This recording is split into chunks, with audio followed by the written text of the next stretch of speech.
జనవరి 26 నాడు republic day రోజు నుంచి 4 పథకాలు గ్రౌండ్ అవుతాయని స్వయంగా ముఖ్యమంత్రి రేవంత్ రెడ్డి ప్రకటన చేశారు. అయితే సరే దాదాపు 14 నెలలుగా వెయిట్ చేస్తున్నాం.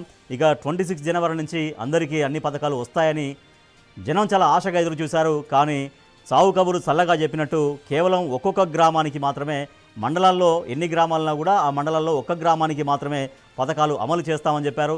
తర్వాత పర్టికులర్గా రైతు భరోసా విషయంలో ఆ అర్ధరాత్రి దాటగానే మెసేజ్లు వస్తాయని చెప్పారు. తర్వాత 10 నిమిషాలకే మాట మార్చి మార్చి 31 వరకు మళ్ళీ డెడ్లైన్ పెట్టారు. సో అసలు నిజంగా మార్చి 31 వరకు అయినా కూడా అందుతాయా? ఆ మార్చి 31 ఏ మార్చి 31? ఈ సంవత్సరం 31, మరో సంవత్సరం 31, ఇంకో సంవత్సరం 31? ఇది ప్రజలు అడుగుతున్నటువంటి ప్రశ్నలు. ఎస్ లివిల్, ప్రజలకు అట్లీస్ట్ ఒక స్పష్టత అయినా ఉందా?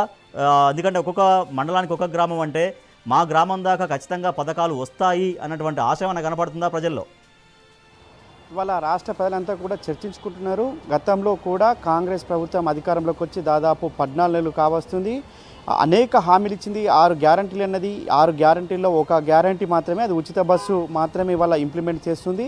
ఆ ఉచిత బస్సు కూడా ఎన్నో అవస్థలు పడుతున్నారు మహిళలు అనేది వాళ్ళ మనకు ప్రధానంగా చర్చించుకుంటున్నారు. కానీ మిగతా ఏ గ్యారంటీ కూడా ఏది కూడా పూర్తి స్థాయిలో అమలుకు నోచుకోలేదు అనేది వాళ్ళ జగమెరగని సత్యం. అందులో భాగంగానే ఇవాళ రైతు కూలీలకు కావచ్చు, రైతు కూలీలకు మేము ఖచ్చితంగా 12,000 ఇస్తాం సంవత్సరానికి అని చెప్పారు. ఇటు ఆటో కార్మికులకు కూడా, ఎవరైతే ఆటో డ్రైవర్స్ ఉంటారో వారికి కూడా మేము 12,000 ఇస్తాం.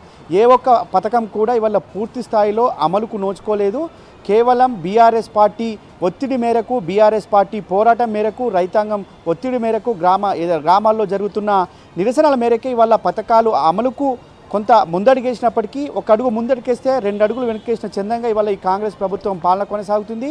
మొదటగా 70 లక్షల మంది రైతుల ఖాతాలో రైతు భరోసా నిధులు విడుదల చేస్తామని చెప్పారు. మాట మార్చి కేవలం మండలానికి ఒక గ్రామం, అంటే ఇది ఒక కొత్త పథకం కాదు. గతంలోనే బీఆర్ఎస్ పార్టీ 11 దఫాలుగా రైతుల ఖాతాల్లో దాదాపు 72 లక్షల మంది రైతుల ఖాతాల్లో డబ్బులు జమ చేసి యావత్ దేశంలోనే ఒక గొప్ప స్టేట్గా, ఒక దేశానికి ఒక దిక్సూచిగా తెలంగాణ రాష్ట్రాన్ని నిలిపింది. కానీ ఈ కాంగ్రెస్ ప్రభుత్వం ఇది కొత్త పథకమైనట్టు, వీరే కొత్తగా ఇంప్లిమెంట్ చేస్తున్నట్టు, దానికి ఒక రంగులు అద్ది కొత్తగా కనిపించే విధంగా చేసింది కాంగ్రెస్ ప్రభుత్వం. ఇవాళ ఏవైతే ఒక పైలట్ ప్రాజెక్ట్ తీసుకోవాల్సిన అవసరమే లేదు. కాంగ్రెస్ ప్రభుత్వం అవలంబిస్తున్నటువంటి ఈ విధానాల పట్ల, ప్రజా వ్యతిరేక విధానాలు లేకపోతే అనాలోచిత విధానాలని నిరసిస్తూ, ఆ హామీలను ప్రశ్నిస్తూ ఇవాళ బీఆర్ఎస్ రాష్ట్ర వ్యాప్తంగా గాంధీ వర్ధంతి సందర్భంగా గాంధీ విగ్రహాలకు ఒక వినతి పత్రం అందించారు. 420 రోజులైంది ప్రభుత్వం వచ్చి, 420 హామీలు ఇచ్చారు. ఆ హామీల అమలు అతిగతి లేదంటూ గాంధీ విగ్రహాలకు వినతి పత్రాలు కూడా అందిస్తూ తమ నిరసన తెలియజేశారు. సో దాంట్లో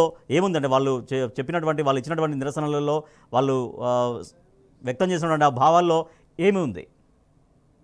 వాళ్ళ ఏదైతే 6 గ్యారంటీలు 13 అంశాలు 420 సంబంధించిన ఏదైతే హామీలు ఉన్నాయో హామీలు ఒక్కటి కూడా అమలు చేయకపోగా ఇవాళ వారి అధికారంలోకి వచ్చి 420 డేస్ అవుతుంది. కాబట్టి ఆ 420 హామీస్ ఏమైనాయి అని చెప్పేసి వాళ్ళ అడగడం కోసమే బీఆర్ఎస్ పార్టీ మహాత్మా గాంధీ వర్ధంతి రోజు, ఇవాళ ఆ వర్ధంతి రోజును పురస్కరించుకొని మహాత్మా గాంధీకి వినతి పత్రాలు ఇద్దాం, మహాత్మా గాంధీకి చెప్పైనా వారికి మంచి బుద్ధి ప్రసాదించే విధంగా చేద్దామని చెప్పేసి ఒక వినూత్న కార్యక్రమాన్ని శ్రీకారం చుట్టింది. వాళ్ళ తెలంగాణ రాష్ట్ర వ్యాప్తంగా కూడా రైతులు, ఏదైతే అవ్వాతాతలు కావచ్చు, పెన్షన్ సంబంధించి కావచ్చు, అందరూ కూడా ఇవాళ పెద్ద ఎత్తున నిరసన కార్యక్రమంలో పాల్గొన్నారు. కానీ కాంగ్రెస్ ప్రభుత్వంలో ఉలుకు లేదు పలుకు లేదు అనొచ్చు. ఇవాళ ఎంత చేసినా మేము చేసేదే చేస్తాం, కానీ మీరు చెప్పింది మేమెందుకు చేస్తాం, మేము చెప్తాం కానీ మేము చేయమన్న విధంగా ఇవాళ ఈ కాంగ్రెస్ ప్రభుత్వం ఉంది.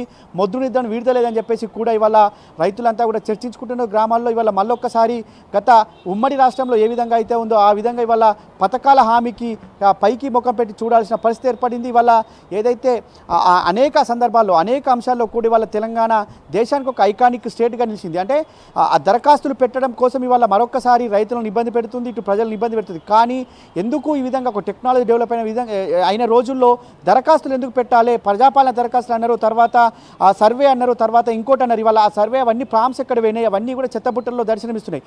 కానీ పథకాల అమలుకు పక్కన పెట్టడం కోసమే ఇవన్నీ కొత్త రూల్స్ తీసుకొస్తున్నారు, కొత్త పద్ధతులు తీసుకొస్తున్నారని చెప్పేసి కూడా ఇవాళ ప్రజలంతా మండిపడుతున్నారు. రుణమాఫీ ఏ విధంగా అయితే కేవలం 40 నుంచి 40% మంది రైతులకు మాత్రమే అయిందో, ఈ రుణమాఫీ విధంగానే వాళ్ళ పథకాల అమలు కూడా అదే విధంగా ఉంది. ఇవాళ రైతు భరోసా విషయానికి వస్తే దాదాపు 72 లక్షల మంది పైచిలకు రైతాంగం ఉంటే వాళ్ళ కేవలం 5 నుంచి 6 లక్షల మంది రైతులకు మాత్రమే రైతు ఖాతాల్లో జమ చేశారు. గత బీఆర్ఎస్ ప్రభుత్వం 11 దఫాలుగా ఎకరం, 2 ఎకరాలు, 3 ఎకరాలు ఇట్లా పైచిలకు ఎకరాలుగా రైతు భరోసా వేసుకుంటూ వచ్చింది. చిన్న సన్నకారు రైతుకు మొదటగా వేసి తర్వాత పెంచుతూ వచ్చింది.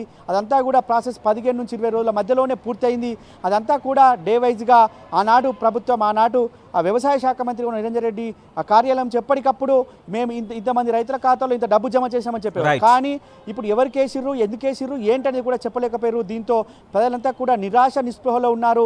ఈ కాంగ్రెస్ ప్రభుత్వం పట్ల పూర్తిగా విశ్వాసం కోల్పోయారనేది మనకు ప్రధానంగా చర్చించుకోవచ్చు. రాజేష్.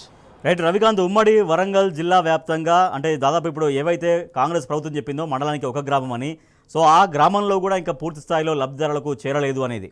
సో అయితే మిగతా గ్రామాల పరిస్థితి ఏంటి, మిగతా మండలాల పరిస్థితి ఏంటి, రైతాంగం అంటే మేము ఇక్కడ ఓట్లు వేయలేదా, మేము మాత్రమే అంటే ఏదైతే ఊరికి సెలెక్ట్ చేసుకున్నారో ఆ ఊరు వాళ్ళు మాత్రమే వేశారా, మాకు కూడా హామీలు ఇచ్చారు కదా, మేము కూడా ఓట్లు వేసాం కదా అనేది ఆ భావనలో ప్రజలు ఎట్లా ఉన్నారు? అక్కడ లోకల్ కాంగ్రెస్ నాయకత్వానికి ఎదురవుతున్నటువంటి ప్రశ్నలు ఏంటి అక్కడ?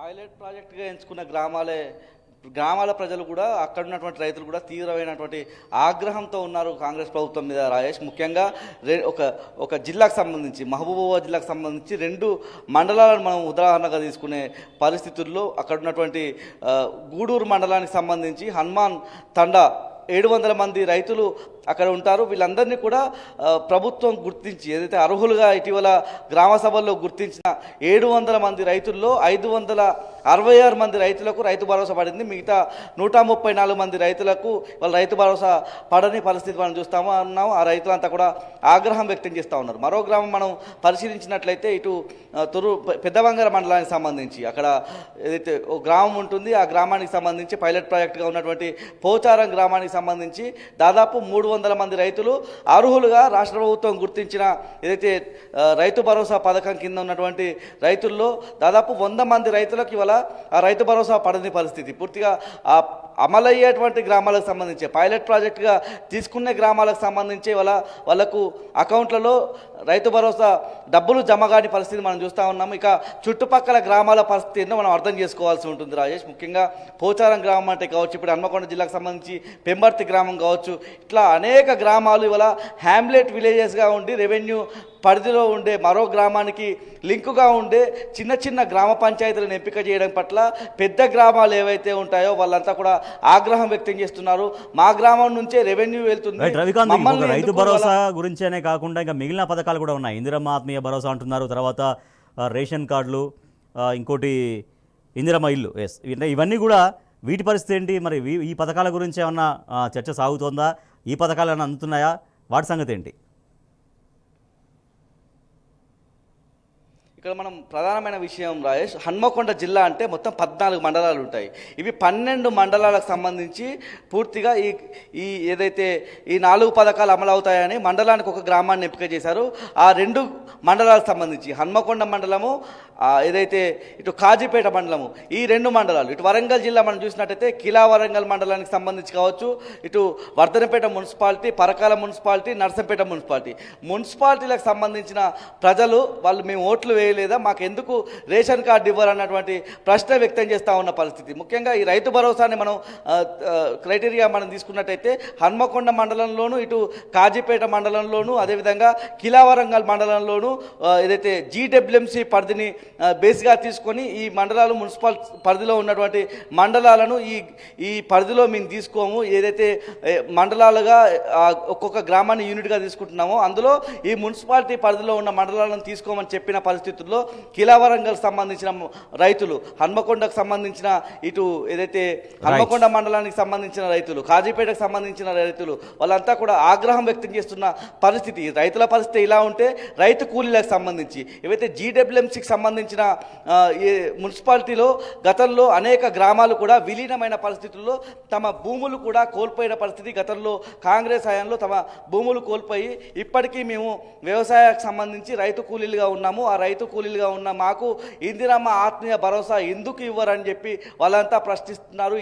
ఇదే క్రమంలో నిన్న జీడబ్ల్యూసీ కౌన్సిల్ సమావేశంలోనూ పెద్ద ఎత్తున బీఆర్ఎస్ కార్పొరేటర్లు, ఎమ్మెల్సీగా ఉన్నటువంటి పోచంపల్లి శ్రీనివాస్ రెడ్డి వీళ్ళంతా కూడా డిమాండ్ చేసిన క్రమంలో అందరికీ వస్తున్నటువంటి గ్యారంటీ మేము ఇవ్వలేదని మంత్రి చెప్పిందంటే ఇవాళ రాష్ట్రంలో ఉన్నటువంటి రైతులు కావచ్చు, రైతు కూలీల పరిస్థితి ఏంటో మనం అర్థం చేసుకోవాలి రాజేష్.